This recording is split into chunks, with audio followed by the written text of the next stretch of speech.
Welcome back to the YouTube home for BamaOnLine.com. Travis Reier, Senior Analyst for BOL, alongside site publisher Tim Watts. Tim, it is a Thursday, the first Thursday in the month of May, 2024. May used to be sort of a quiet time, right? Not anymore between transfer portal with football, men's hoops. And you're also anticipating the arrival late in the month into early June of some thought to be very important pieces to this 2024 roster for Kalen DeBoer. Yeah, it's a mess.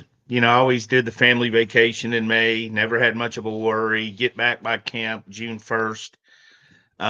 It's just a continuous. I think it feels that way a little bit more for Bama fans because we didn't have any kind of break.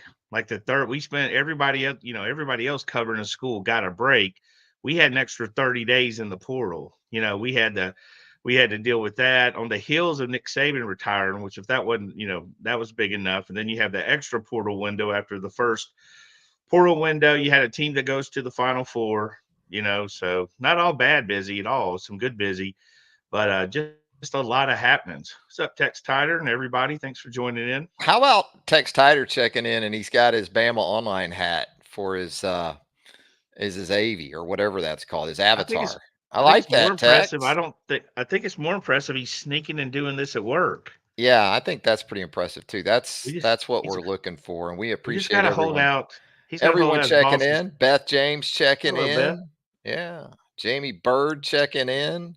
Steve Murray, 19. He's wanting to cut through the chase, Tim. He wants to get straight to He's in it. these transfer cornerbacks that Alabama has on the horizon. We're certainly We'll going to get talk into about that. that. We're Absolutely. definitely going to get into some of that coming up here in just a little bit, no doubt about it. But Tim, no shortage of topics again, even for early May.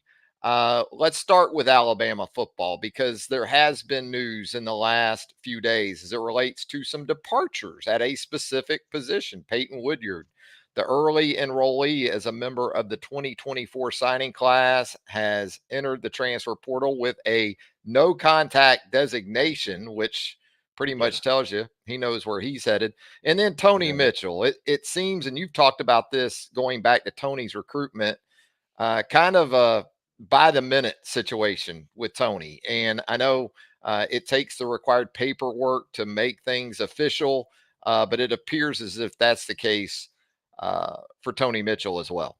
Yeah, I just think Tony's unpredictable. You know what I mean? I'm being in Alabaster. I'm very familiar with Tony. Nobody's ever had a problem with him that I'm aware of. Nice guy and friendly, and he's certainly polite.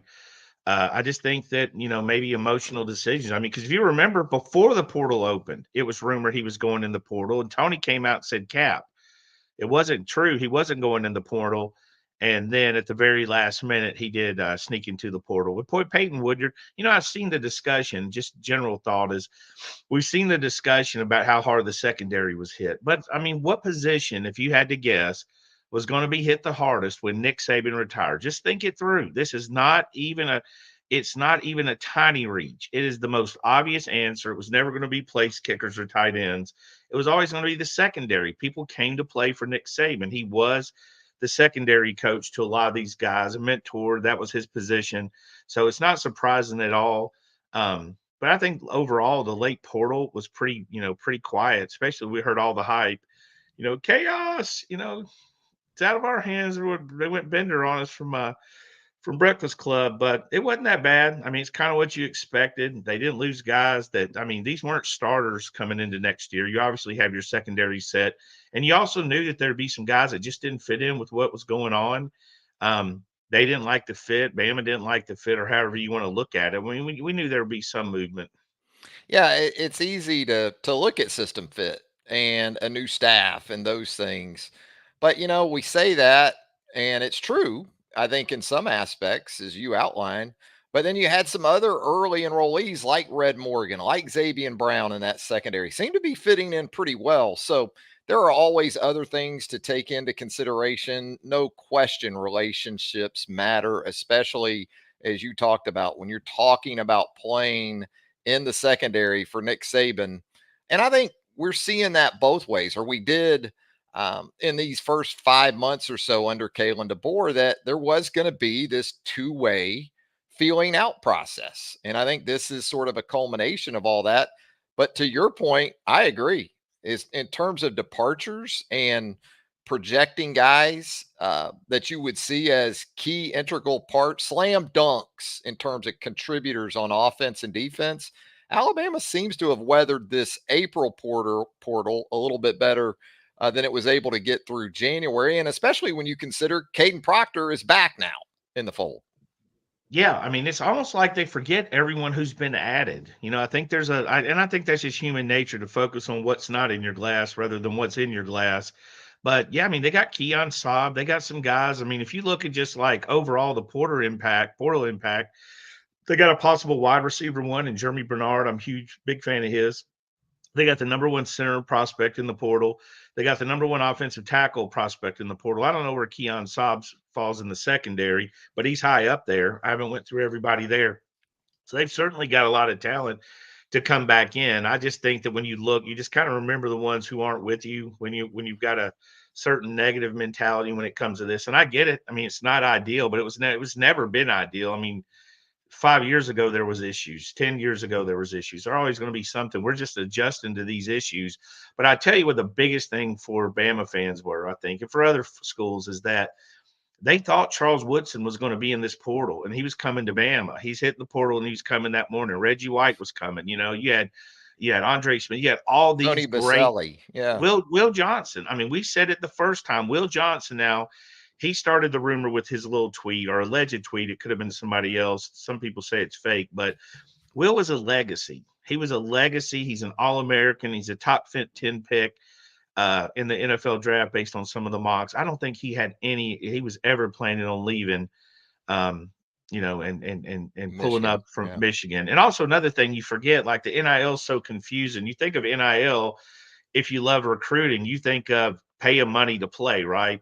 But a lot of these guys, I mean, you think of Brody Crowell in this era, in the NIL era. If he was at Alabama, how many local NIL deals would Brody Crowell have? He would have everything. He'd be on you get sick of seeing him.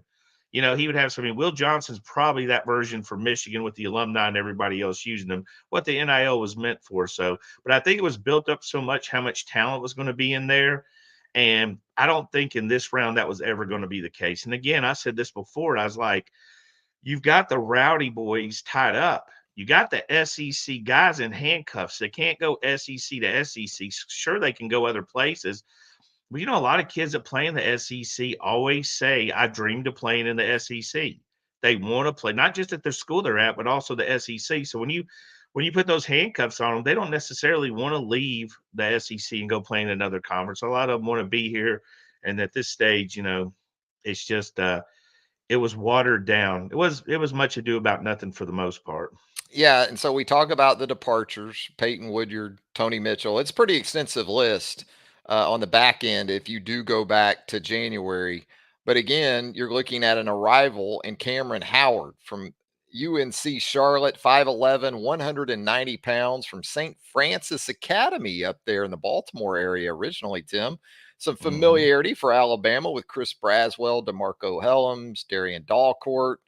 A lot of guys from SFA. Howard played in all 12 games last season as a true freshman for the 49ers. He had starts against Florida Atlantic and South Florida, 38 tackles, 2 interceptions, 1 pass breakup. So this is a guy coming from the group of 5, but already has a lot of snaps under his belt. Yeah, that's the big thing you want. I mean, I know that there's like a little, it's not as sexy to get a guy from UNC, but I think that when you're looking to add depth and experience and again, you've got a fraction of people that everything's recruiting, and that's my first instinct is recruiting. But I'm also aware that a guy goes into UNC Charlotte, or he can go in anywhere and be a 2-star, and he comes flying out of there a 4-star. We've seen that several times. You certainly seen guys that contribute at a smaller mid-major level to a high major in basketball. I think that's kind of what you're looking for. Last year with Amos and Key, you had guys you probably, in hindsight, everybody says they were excited, but I remember the threads, they were not excited. Not everybody. I mean, there's always going to be the doubters and that. But again, when you start with we're getting Will Johnson, everybody else is going to fade. But I do think this staff, The one thing here's what I'm betting on. The staff, when it comes to recruiting, are really excellent evaluators, in my opinion, based not on guys they get, guys that they offer, guys that they go on, guys that they focus on. They won't get them all, but they're really good evaluators. A lot of those guys started out as 3 stars. We could go through the list. Sharma and Jackson Lloyd are two we talk about all the time. Neither were ranked. Both of them, one's in a 5-star range, one's moving into the top 100 range. Like Zier Brooks is another one. He's a guy that was a 3-star that's moving in the top 100 range and rising. So we know they can evaluate high school talent. We think they can. So I'm pretty sure they can evaluate college talent, but there's actually there's a bigger barometer because you're seeing them against their peers versus peers. So that's kind of what you count on in this situation. Yeah, and at safety, that it was an area like corner. I mean, you needed to add experience. You already have done that with Keon Sabb to go along with Malachi Moore, but you got to have that third and or fourth guy at those secondary positions. And at a minimum, I would think Cameron Howard can come in and give them some of that. Devontae Smith, a veteran that's been around, perhaps, but some guys that they continue to develop and understand when we talk about safety and corner, this is not an indictment against those guys, the young guys, the Oh, first year not it. guys, the Yeah. early enrollees. And we'll talk about that more so probably with corner, Tim, because I know Isaiah Hamilton, previously at the University of Houston. This is a 5th-year guy at corner, played a lot of football at both Texas Southern and UH. And then also Deshaun Jones of Wake Forest as a redshirt sophomore last year for the Demon Deacons, started 9 games, had 3 interceptions. So when we talk about corner targets too, Hamilton, Jones, to go along with a Damani Jackson and all these talented young guys, that's where you can get the mix I'm sure they're still looking for. Oh yeah, absolutely. And again, like you said, the group that came in, the prep group that came in was fantastic. They loved a lot of those guys. I mean, we don't. I mean, they're so good. Usually, we'd be focused on Zay Mincy, but he's kind of the third guy mentioned, and might very well be the biggest upside of all of them. And that's a guy we're mentioning third behind Red and Zabian. So, yeah, but you got to have that mix. We talk about it with that. It's funny when we used to talk about basketball, we'd work in football as an analogy.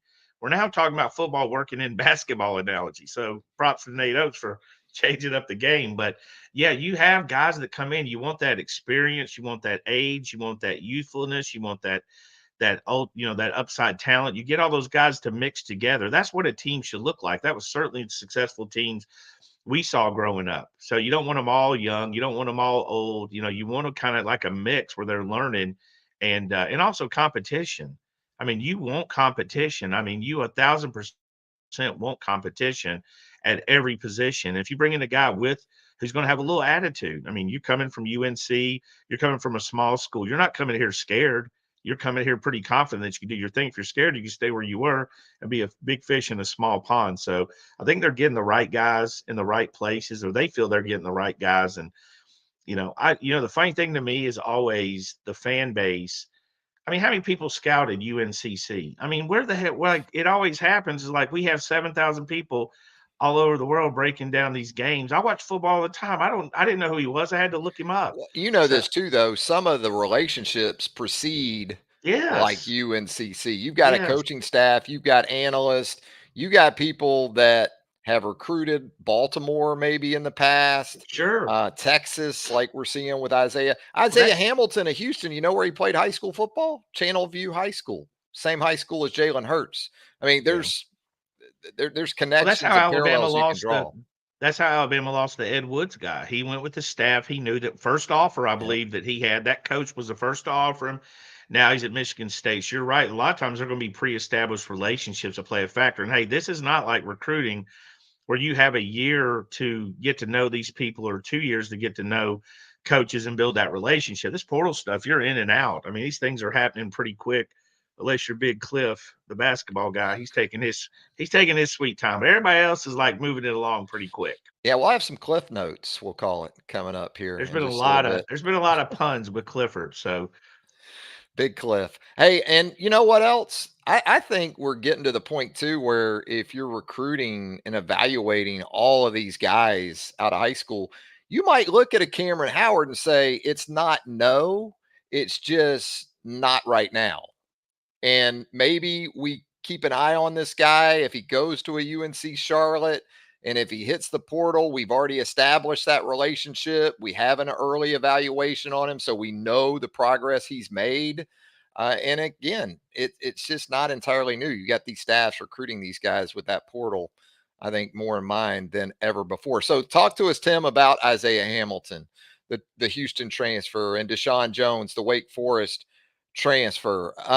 Where do they currently sit with Alabama? What's coming up? Is it an either or? Do you think Alabama would take both of these corners if it came down to it? I think they would. I mean, I think that when you look at guys and have experience, I think you're kind of out of that. Now's the time to be aggressive if you're going to be in the portal, because your portal window's closed. You don't have to worry about anybody getting skittish. Because let's be real, every time a kid commits to a school from the portal, somebody's texting one of your freshmen and saying, "I told you they'd recruit over your head." So I mean, this is a never-ending cycle of coaches trying to keep up with everybody, everything that's going on. But yeah, I think if you can get two guys that are experienced, I feel like when these guys win the portal, they were going to recruit him regardless of what Woods did and some of the other guys did. So I do think they could take two if they want to. I still think it's got to be the right two, because you've always got guys that are expected to, you have guys that want to come in and play. But yeah, I think they would take two if they feel they're the guys. And obviously the first step's getting them on campus for a visit. Yeah, and Hamilton again, this is a COVID corner, I like to call him, because he's going to utilize that fifth year. Played 3 years at Texas Southern. You were probably interested to see, okay, can he take that step up from FCS to a really legit, well, Power Five situation now at Houston in the Big 12? And he did that with a plum in 2023. Deshaun Jones, very impressive last year in his third year in the program at Wake Forest. So documented production, also systematic, um, you know, similarities there that you can draw from where they've played, where they've been, and how they would fit moving forward. What about Khalil Jacobs, the linebacker from South Alabama, staying on the defensive side of the ball, Tim? No, he's had some interest in some other schools. Alabama's had some interest in him. Does that still look like a UA thing, or does it take some twists and turns? It's been kind of quiet. We kind of went to the secondary pretty quick. I think he's going to take visits. I believe these things change daily. Auburn and Missouri were mentioned. I still feel like there's a pre-existing relationship, obviously, with Kane Womack there. So I still feel like Alabama's good in it, but I mean, really haven't heard a lot on him lately. All of it was Woods deciding this week. The two portal guys, all the secondary kind of hogged it. Mitchell and Woodyard leaving, the guys Alabama was going on. And we were told whether Mitchell or Woodyard stayed, Alabama was going to be looking for some of these secondary guys. So that wasn't really this isn't a replace. Sometimes human nature makes you think if you bring in a guy, it was because you're going to lose a guy. Have you ever noticed that? Like Bama Yeah. can get a commitment from Kenny Stabler, and like, what does that mean for? They think they'll put Ty Simpson's butt in the portal in a heartbeat, won't they? Yeah. So I don't think it's always that. I think the coaches are able to manage two positions, two guys at the same position. It's not always Alabama's after two DBs because they lost two DBs. Hey, we want to remind you, if you haven't already, please subscribe to our YouTube channel here for BamaOnLine.com. Hit that like button for us too, if you don't mind. Turn on those notifications. You'll get all of our YouTube content as it drops right here on the YouTube home for Bama Online. Also interesting to note some junior college involvement that we're seeing from this staff now, Tim, and maybe we'll get more into this at another time. But Xavion Hardy, 6'5", 260 pounds, from East Mississippi Community College, or Scuba Tech, as some of us affectionately refer to EMCC. Great update from our Joseph Hastings right now at BamaOnline.com. This is more of a 2025 situation. But again, just kind of an indication Alabama considering all talent producing streams, I guess, when it comes to the recruiting front. Yeah, I think they're pretty I mean, you've seen them all over. We've had that on the road thread. It's almost hard to keep up with. They've been all over. Freddie Roach went through Mississippi yesterday, where I mean, he coached at Ole Miss. He's been recruiting Mississippi for years.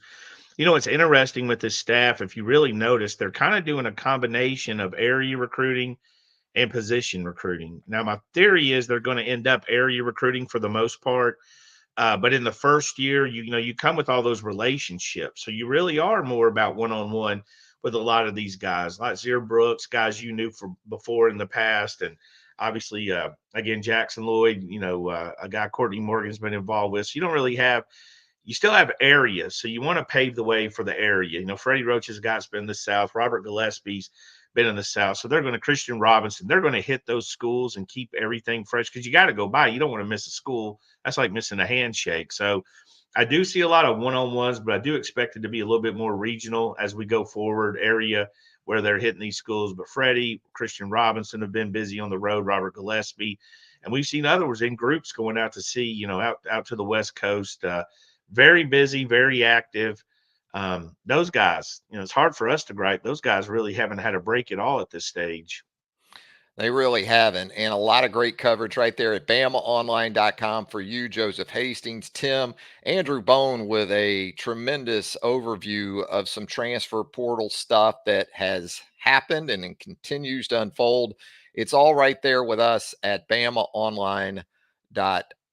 Hey, Tim, let's shift some gears here and let's get into some hoop scenarios that are still in play because there is no shortage of those. You've outlined the current situation for us on the roundtable there consistently at BamaOnline.com. We love those nuggets from Tim Watts, and I guess with an emphasis on bigs. And both these guys natives of Nigeria, both of these guys 6'11", and Cliff Omori, previously of Rutgers, and Ugo Onyenso, previously of Kentucky. Now, there has been some strong talk, or vibes, I guess, for some folks that Onyenso will land at Alabama. Omori, as you've outlined, has been a little bit more of a mystery. Where is he headed next? Visits he might take, North Carolina, some others certainly in that mix. So get us up to speed with the two 6'11", 7-footer types. Well, it's obvious Bama wanted a guy to play near the rim, a rim protector. We're using it so much. It's one of those things. Remember, quarterbacks used to say he can spin it.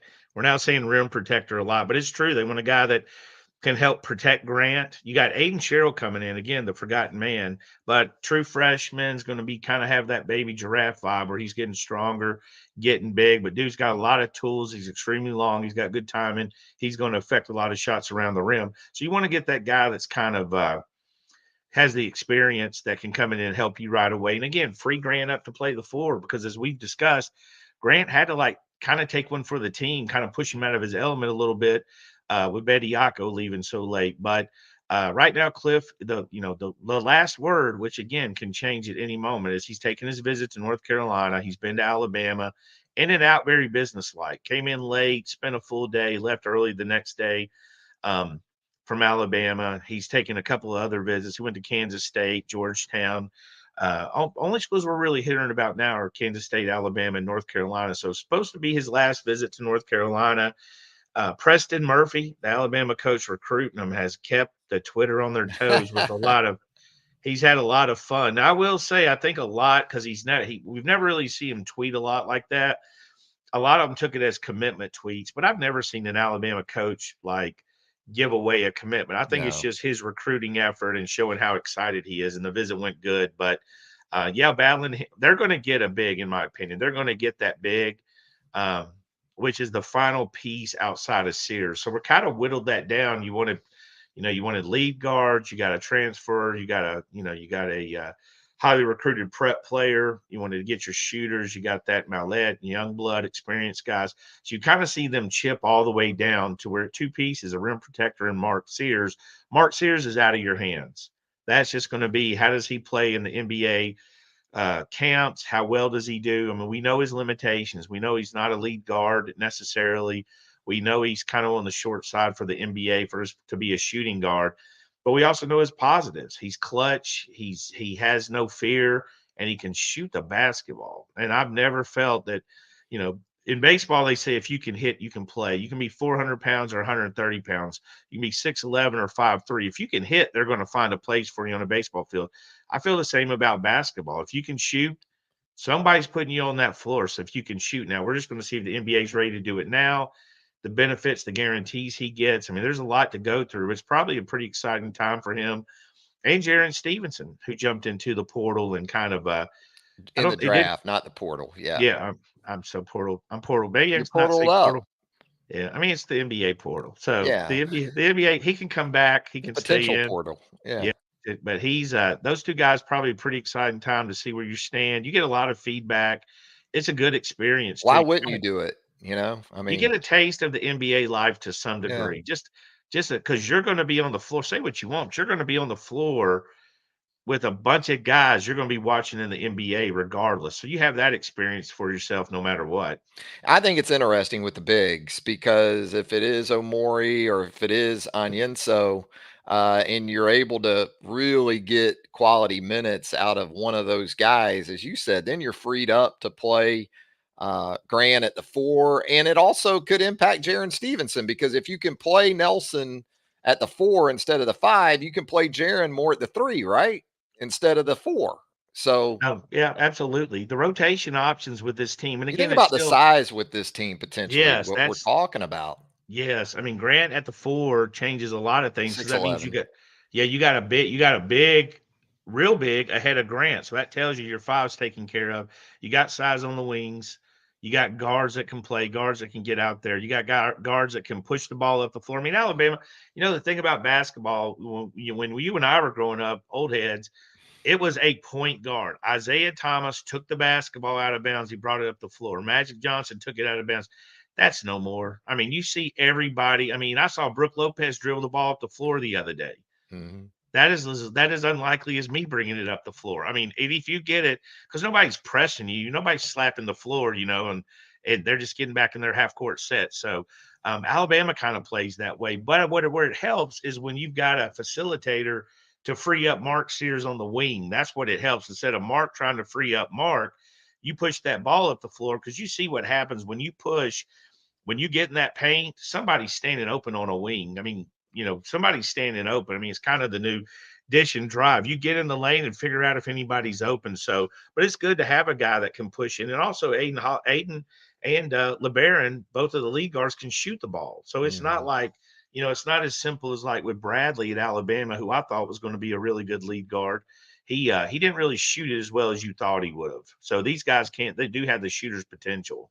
Yeah, unfortunately for Tim, we're not seeing, Herb Jones bring the ball up for his Pelicans in the NBA playoffs That, at this point. that was rough. If it weren't for the TNT crew, I don't know how many people would be watching the NBA playoffs. I mean, there's the hardcores like you, but if it wasn't for Barkley and Shaq and Ernie, I don't know Well, how it's much I'd kinda tune in, weird. Tim. Like, it's on TNT. I feel like TNT, like, even the NCAA basketball games, they kinda, like, pushed off of main like, I don't know why more games aren't on ABC.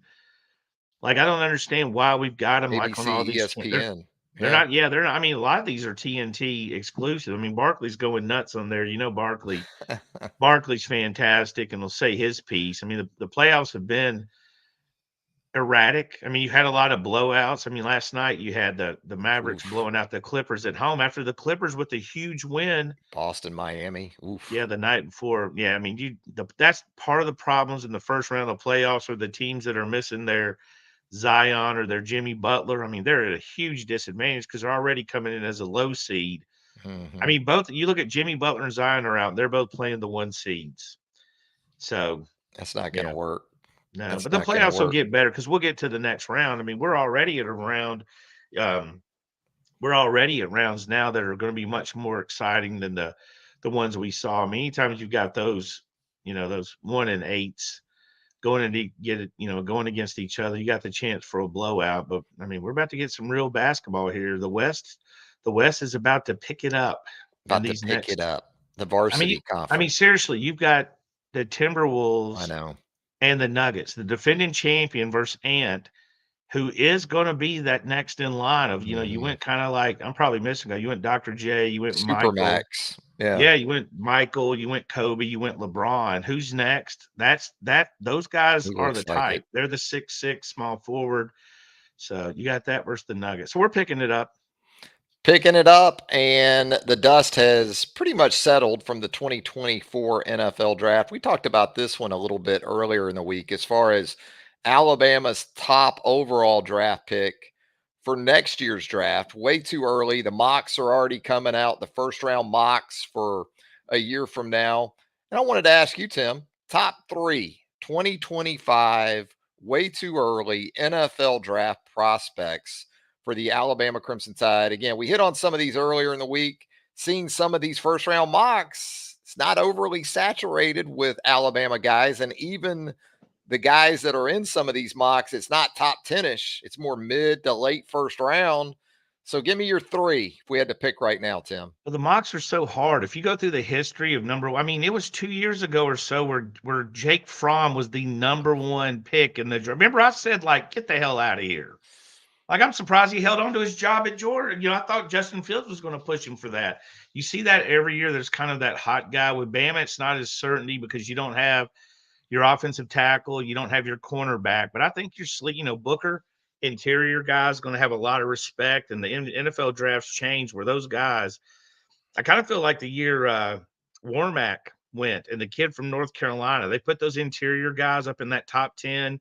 You had Quentin Nelson from Notre Dame that went to the Colts. I think you kind of figured out, hey, these guys are really important too. We can't get them all on the second day of the draft. So I think Booker's a guy they're definitely going to look at. And again, he's going to check every box. He's experienced. He can play. He's got the film. The coaches are going to sign off on him. I think overall, like, your surest bet is probably Tyler Booker on the team. But I also think from what I saw with the quarterbacks, Jalen Milroe is definitely, I mean, I saw somebody had him at number one, which I don't know how we got there yet. But I think Jalen's going to be a hot commodity. He's going to have a lot of people talking to him. Don't forget the criticism surrounded Jalen Hurts, even after a year playing for Lincoln Riley, they still had people questioning him.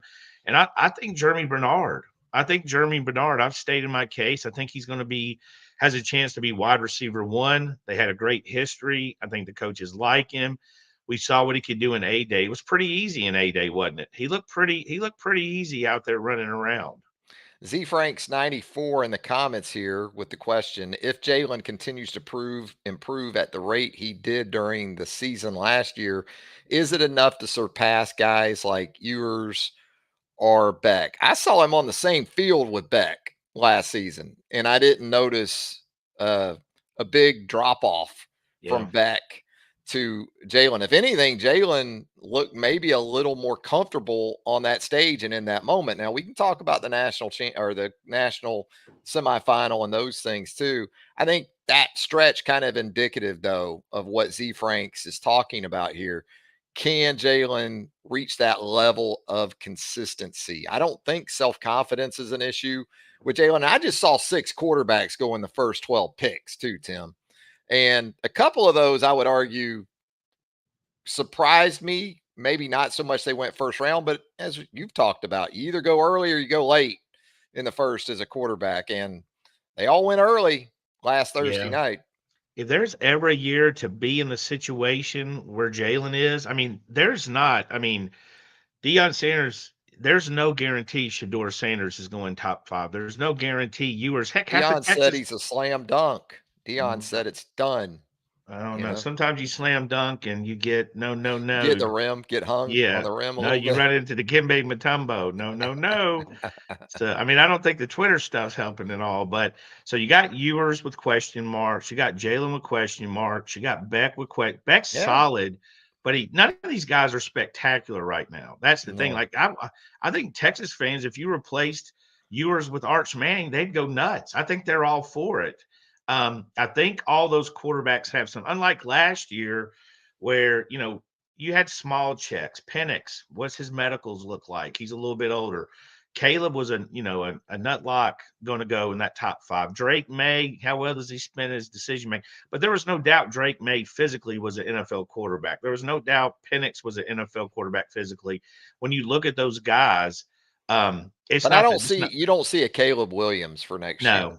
You see, or a Drake May right now. I mean, Jalen Milroe could possibly have the biggest upside of all the guys we're talking about. Now, he could have the biggest upside while having the lowest basement too, like the biggest high risk, high reward.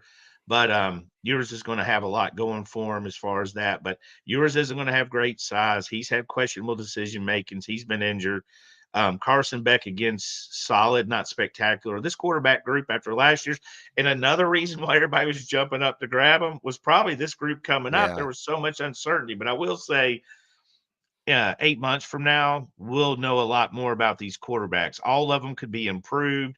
We've seen stock drop heavily. So all these guys could, hurt their stock, but so much more to prove from all of them. And all of them are on pretty good football teams in good situations. I mean, you got Georgia's a hot team, yours, Texas and Sark. You got Jalen with Kalen DeBoer. So all these guys have opportunities to showcase. So everything else is going to be up to them. So Jalen and Tyler Booker, two of the three, if we were going to pick three, the top three NFL prospects for Alabama in next year's draft. And that doesn't mean Alabama will get three in. Doesn't mean Alabama won't get four in eventually. There's a lot, as we've talked about, to sort of play out.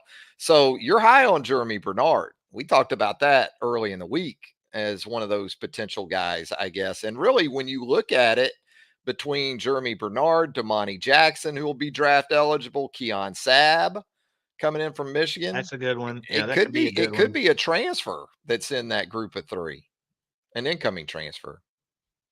Oh, absolutely. Saab's a guy I should have mentioned a little bit more. I think he's going to be out there. The next year the draft will be look a little bit different because you're going to have Proctor in that area in the third year. So you're kind of looking at a guy that has a chance to be top 10 right away. But this right now, I mean, it's not just this. This draft was particularly strong. Mm-hmm. I mean, Dallas Turner was in next year's draft. Are you kidding? There's no way he'd be at 17. That's absurd. He would be top 5 just like Will was. That draft was just absurdly deep at quarterback, depending on who the people that drafted them, and wide receiver. It wasn't just one, it was the other that pushed all these guys back. And offensive line was fantastic. So I think any other year, I mean, Dallas Turner, who many thought were the best defensive guy in the country, to go at 17 is just, bananas. That's how good the draft was. And next year it won't be like that. A wild card I'd throw in there too, Tim, and this is going to be contingent upon his health and also positional value may impact him, is Deontay Lawson. Yeah. I think if he has the kind of year he's capable of having, he could be a top three guy when it comes to NFL prospects on this team. But again, the health and then taking into account the value of the position he plays, you got Yeah, to that'll consider hurt. that as well. Yeah. Yeah, So let me that'll ask hurt. you this, though, about Jalen Milroe specifically before we move into the roundtable mailbag.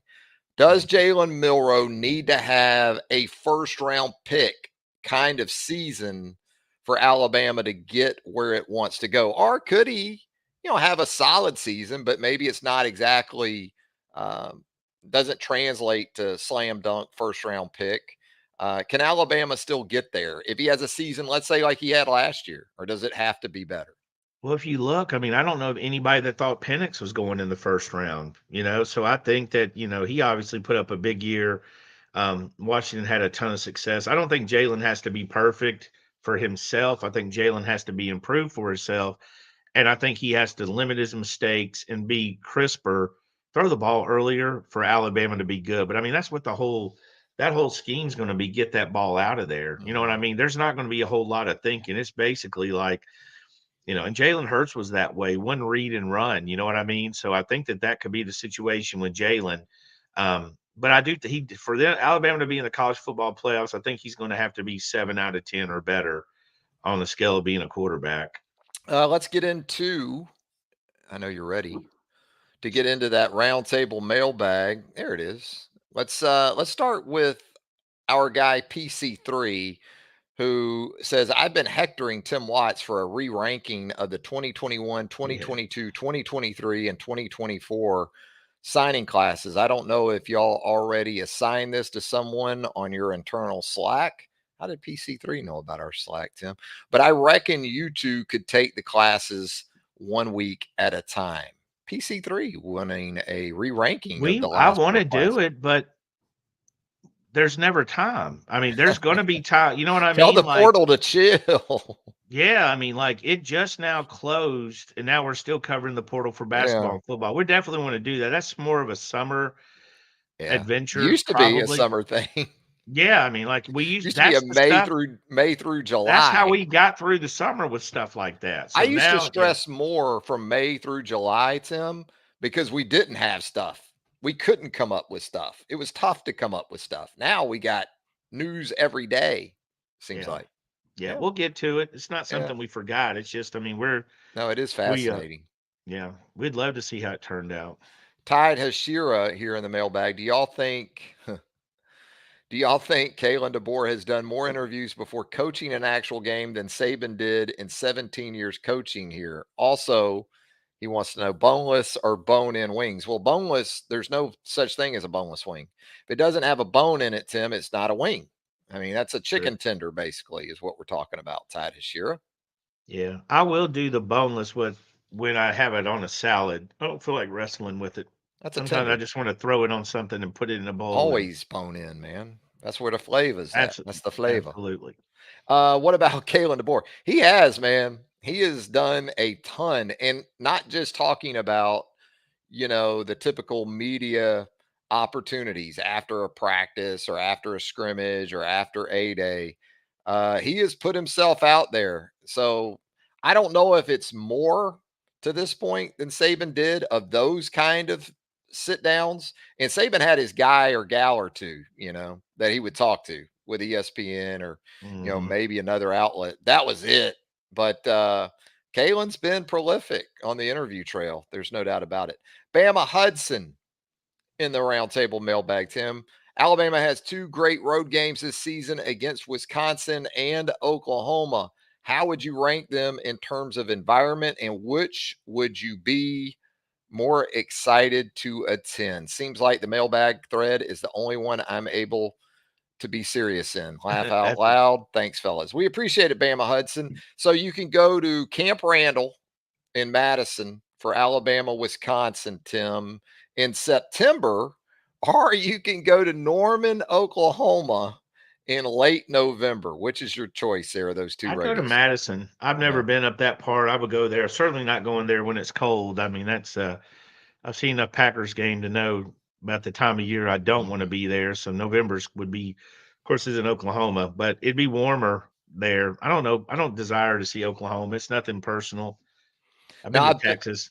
I went to the Alabama Oklahoma game in 2002 out Hmm. there in Norman. It was a blast, man. The Oklahoma City deal, you stay there, good time in OKC, then you make the short trip to Norman. Great environment. It was hot as Hades, as I recall, in that early season game against the Sooners more than 20 years ago. I'm with Tim. Take me to Madison, Wisconsin, especially in September. I don't need to go to Norman in November, but you're not going to go wrong with either one of those, especially if you haven't made the trip to either. Tex Tider here in the mailbag, our guy. Any insight into Coach Katie's bonding rituals with his staff? Example given: Saban's pickup hoop games. Also, what replaces trips to the Saban Lake House for team leaders? Great questions, Tex Tider. I don't know if there's. I'm guessing. There were other staffs too. I know other staffs that have had the staff basketball games, maybe more so at 6 a.m. instead of noontime, those type of things. I don't know exactly what Katie does from a bonding perspective, Tim.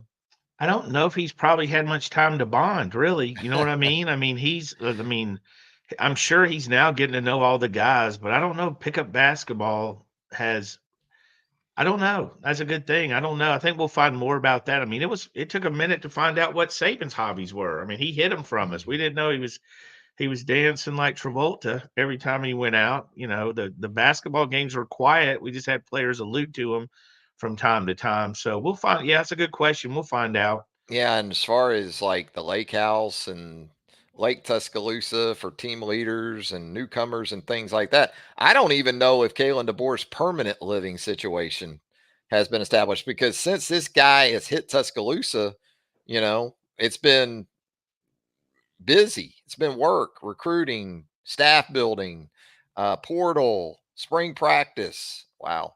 Hey, Slippin' Jimmy here in the mailbag says, I'm a little disappointed with how 2025 football recruiting is going so far. What is the new norm, in your opinion, that we should be happy with? Top 5 to 7 classes, top 10? I need to adjust my expectations, but I'm not sure what the new expectations should be. Putting all our eggs in the out scheming basket is not somewhere I prefer to I be. don't understand where the hell has everybody been through the Saban era? if most of the offers came at camp and camp is in June, there wasn't lot of number one classes in April. I don't understand. I mean, it's every year we cover it the same every year. There's never been everything was huge. Come to camp, get an offer. Bama pushed heavy June, July, had that flurry. Does anybody remember Deontay Lawson standing by himself on an island? We do. It was for weeks. Remember after Scott Cochran left, they were setting up the COVID. They were going through the whole new Zoom call, setting them up. There was one commitment. They lost Drake May, couple of others. They had one commitment going into June until Agai Hall committed in late May. I mean, this is not uncommon. They're sixth in the nation with their recruiting class. They have the lowest number of commitments in the top six. There's the team ahead of them's got 20, and they're one spot behind them. I don't think they're behind. I think that they're like, considering they just got here, I think it's to be determined. I don't expect you to come in and railroad Georgia and Ohio State. Ohio State's very heavy in the NIL. Georgia's active in the NIL. Both are very good recruiting staff. So I'm not saying you're going to railroad them, but they're battling with other teams. I don't understand where Bama's never had 22 commitments in April. So Yeah. I don't understand where and it's not slipping Jimmy. It's a lot of people say that. I don't know where. I mean, go back and look at the history. Go back and look. You can just tell when the guys commit. I mean, It's nothing that a 5-star or 2 won't fix, Tim. I think that's well, part of it too. But you said it, to have the number of commitments Alabama has and to still rank where it does currently tells you that it is a very good group already Alabama's from a ahead of quality Georgia. perspective. Yeah. Alabama's ahead of Georgia in the recruiting rankings, for instance, and Texas. So how far back can they be? Now Ohio State's loaded up, and again, good job, a lot of momentum, heavy in the NIL. They're really aggressive there. LSU's the same boat. Both of those have did really well. But outside of that, USC's top commitments visiting everybody. Uh-oh. We lost him there, I think, for just a second. But I think, the point he continues to make is that still some things to play out here. Yeah. And I don't think Slip and Jimmy's panicking, but No, it's not. absolutely It's a lot of questions of like this. there's a standard that you grow accustomed to. No, there's a And lot of questions about why is Alabama behind. I just don't understand how, if you've been following recruiting, why do you think Alabama's so far behind? I would ask. I mean, you're ahead of Georgia and Texas. Is Georgia and Texas behind? Are they slipping? I mean, Kirby Smart's one of the best recruiters in the nation, if not the best recruiter in the nation. Steve Sarkisian has one of the best programs in the country, also a great recruiter, very active in the NIL. If they're not panicking, maybe it's early for. I think I'll tell you one thing I think factors in. It's the so many linebackers and not a lot of other positions. I think it's almost like linebacker counts as one guy at this stage. yeah, it's been That's a a little fair point. It's repetitive. not. Yeah. Yeah, it's not A to Z. And speaking of linebackers, you have Tay Walker coming in. Andrew Bone reported the big monster Your hitters guy. coming in this week. Yeah. He's a The he's a 5-star guy. Yeah. he's a guy. I don't know how. If you watch his film, he's not like some big guy like Ruben and them was. He's not small, but he's not as thick. But dude, his leverage when he hits you, he's knocking you out. It's happening. You're not happening. Tulsa Doom here in the Round Table Mailbag. What's a college football stadium that's still on your bucket list? You got one, Tim? I've never seen a game. I've been in LSU Stadium. I've never seen a game at LSU. Oof, yeah, that's a good I one. think I'd like to see LSU against not Alabama. I'd like to see a huge game. The game I always wish I had went to, and I had a chance, was the LSU Georgia game when LSU beat Georgia, ran them out pretty good. That Mhm. that looked wild. That day looks 2:30 game. That environment looked amazing. That was a fun game. Those people they were enjoying it like they should have. I've hit So all of them in the SEC, including Texas and Oklahoma already. If things stay the way they are with one of ours, we're thinking we're going to be able to hit Michigan in September for SC and that'll be Michigan. good. Alabama's off weekend in September coincides with the Trojans and the Wolverines at the Big House. I'd like to hit that one. And even later in the season, I want to say November, Alabama gets another off date.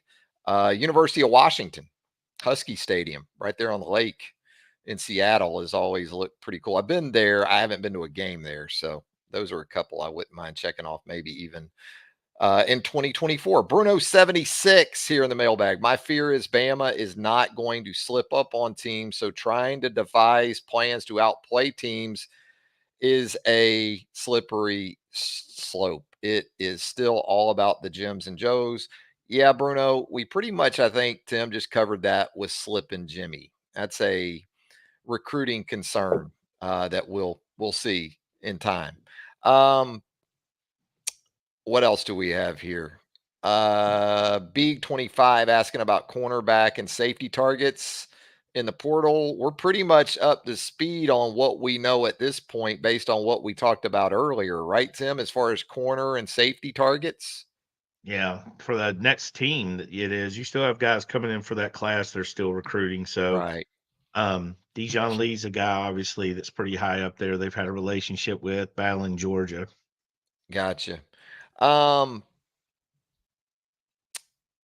Anon 167 has a question. How concerned is the staff with in-state recruiting, Tim? Looks like Alabama is not the favorite for many of the top 10 in the class of 2025. I mean, this again, this is something that was constantly brought up with Nick Saban too, the out of state. Um, I mean, they got one of the top two players in the state committed with Derek Smith. I think him and Offer are the big decision. I mean, are the two biggest names in there. I think the class took a hit 2 years ago. We thought this was going to be the best class in recent memory. It's not really panning out like we thought it was. There's still some good players, especially at the top. Anquan Fagans offered, Derek Smith, all defensive back types, or Smith wants to play defensive back. After that, you're kind of getting to guys. I mean, you got Offer committed to Ohio State. You got Lacey, the quarterback, who's a top 10 guy, committed to Texas. Alabama hasn't really pushed for him. Bama's in it for Micah DeBose, who's the number one offensive lineman in the state. So I mean, it's still early, but it's probably going to be about on par with the Alabama guys. And again, I'm not. I mean, I've lived in Alabama my whole life and will always live here, but I'm not one of those guys that thinks everybody on this team should be from Alabama. Nick Saban kind of broke us from that. He would fly right over a guy to get somebody out of state.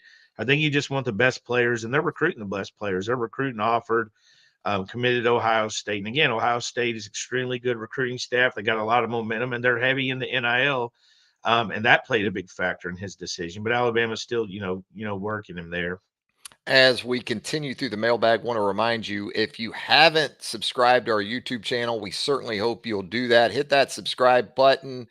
Hit a like for us too, if you don't mind. Hit that notification bell. You'll get all of our YouTube content as it drops right here on the YouTube home for BamaOnline.com. So we've got CEH for Bama, say it for Bama in the mailbag here, Tim. And he says, I heard Trent Dilfer say that because of NIL, current Scully numbers could be more like 105 than 85 in football, assuming you treat NIL like a Scully. In other words, you just say, well, we're going to have our NIL cover your scholarship. Is this realistic? And if so, could it be applied to basketball as well? Thanks, and let's go Bravos. Yeah, Bravos saved one out in Seattle, I guess, Tim. But They some did. interesting thoughts by Dilfer, and I I know was you. told it's illegal to do that. It I think is. temptations there. Yeah, Also, if my NIL is my scholarship, where's my money? right. You know what I mean? So you're getting a scholarship. The other guys are getting a scholarship and money. If NIL, if my scholarship is my NIL, where am I getting my money? I guess if you're good enough, you can do both. I mean, I do think it's a possibility if it's even remotely legal and there's a loophole to do it. I think it's possible. And the guys that walked on always had I think they always had assistants maybe through the college. But yeah, I mean, it's a good. I mean, I still think 105 is a ton of guys to have on campus. But I mean, it's Well, it good was, points, and he's probably right. yeah, it's been previous to NIL. There was a time where if it was shown that you recruited even a walk on and that walk on came in and played like in the first year, um, you went through the official visit process and the official nature of recruiting a prospect and got them in even as a walk on and they played in that first year, they would count towards your scholarship number of 85. I think that would be a similar situation where you just pay for kids that, you know, aren't on scholarship technically, they would still apply uh, to your 85. I think if you tried to do something like that. Well, Tim, that's it for the roundtable mailbag. Always a lot of fun. There I we go. know you and CH for Bama with that shared love for the Bravos. Yeah, it's a tough series. That's a good series. I mean, the Yeah. Braves gave up a ninth inning home run. Seattle, that's on my bucket list. We actually have one of the on-3 Mhm. guys, a good friend of mine, Dave, that lives out there. I need to find time to go visit him. Yeah. It's a cool It town. wasn't very crowded either. The No, stadium for the Braves to be in town, it wasn't very really. crowded. I don't Yeah. Yeah, I Yeah. don't know, the West Coast has always been fundamentally flawed to me because they don't love sports as much as I do. Like, I'd go to basketball tournaments But you out know there, and what? They love coffee out there. So you could bond certainly with that, I would think. they should drink it watching sports. Yeah. Like you do. Well, we do right here on T Watts and TR. Tim, always a lot of fun. We got so much going on right now at Bama Online. It is literally nonstop. Andrew Bone, yourself, uh, Joseph Hastings had a great interview with Grant Nelson's father in relation to Grant returning to UA for another year. All that stuff. Charlie Potter, Clint Lamb with the roster updates, Jimmy Stein. It's all right there for you at Bama Online. That's right. We'll see you guys on the round table, and I'm sure we'll have some more stuff popping off this weekend with visitors. Our guy Tex Hyder, he's always looking out for us, isn't he? Absolutely. Hit the thumbs up for us, folks. We would love it if you would do that and certainly appreciate it as well. For Tim Watts, Travis Reier, thanking you once again for joining us right here on the YouTube home for BamaOnline.com. And until next time, so long, everybody.